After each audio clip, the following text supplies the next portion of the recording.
মোবাইলে কথা বলা নিয়ে বাকবিতণ্ডার জেরে পাবনার সুজানগরে বিএনপির দুই গ্রুপের সংঘর্ষ হয়েছে।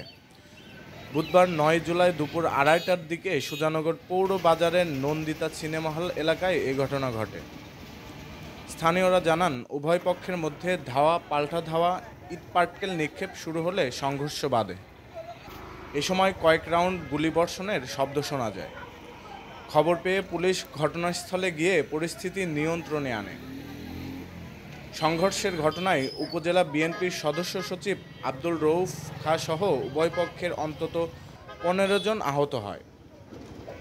তাদের পাবনা জেনারেল হাসপাতালে ও সুজানগর উপজেলা স্বাস্থ্য কমপ্লেক্সে ভর্তি করা হয়েছে। সুজানগর থানার ভারপ্রাপ্ত কর্মকর্তা ওসি মুজিবুর রহমান বলেন, আধিপত্য বিস্তার নিয়ে স্থানীয় বিএনপির দুই গ্রুপের মধ্যে দীর্ঘদিন ধরে বিরোধ চলে আসছিল। খবর পেয়ে পুলিশ ঘটনাস্থলে গিয়ে পরিস্থিতি নিয়ন্ত্রণে আনে। ঘটনাস্থলে অতিরিক্ত পুলিশ ও সেনাবাহিনী মোতায়েন রয়েছে। অভিযোগ পেলে আইনগত ব্যবস্থা নেওয়া হবে।